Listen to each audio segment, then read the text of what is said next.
भविष्याचा जो निर्णय आम्ही घेणार होतो, हा मोठा निर्णय होता, की निवडणुकीत उमेदवार उभा करायचे का पाडायचे? ही निर्णय होणार होता. कोणाबरोबर युती, कोणते मतदारसंघ लढायचे, राखीव मतदारसंघाच्या बाबतची भूमिका काय?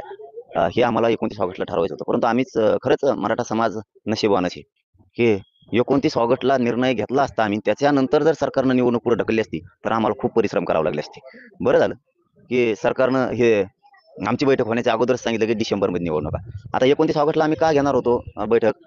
त्याचं कारण असं होतं, की सप्टेंबर-ऑक्टोबरमध्ये निवडणूक आहे आणि निर्णय घेण्याची, लढायचे का पाडायचे, ही 29 ऑगस्ट हे बरोबर बेस्ट तारीख होती. परंतु यांनी अचानकच ही निवडणूक 4 महिन्यावरती गेली. म्हणजे सप्टेंबर, ऑक्टोबर, नोव्हेंबर आणि डिसेंबर 4 महिन्यावरती गेली. म्हणजे यांचा असा डाव आहे, की मराठ्यांची रणनीती काय? निवडणुकीच्या बाबतची लढायचं म्हणतात का पाडायचं म्हणतात? त्याच्यावर आपण ठरवू. अशी सरकारची भूमिका आहे. मग त्याच्यासाठी काय करा? तर निवडणुका पुढे ढकला. आणि खरं सांगतो पुन्हा-पुन्हा, की यांनी पुढे ढकलल्या. पण खरंच नशिबाने आम्ही.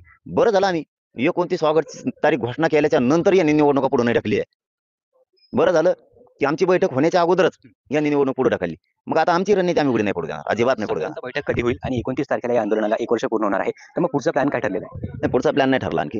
परंतु 29 ऑगस्टला 1 वर्ष होत आहे. मराठा समाजासाठी हे आंदोलन ताकदीनं उभं आहे. पुढे 29 तारखेला आता इथं काय घ्यायचंय, ते आता ते आणखीन ठरलं नाही. पण ठरवूयात आणि जी आता पुढची तारीख ती निवडणुकीच्या अगोदर 1-1.5 महिना किंवा 2 महिन्याच्या हिशोबानं समाजाला तारीख त्यावेळेस कळवली जाईल. परंतु आता 29 ऑगस्टला अंतर्वलित बैठक होणार नाहीये.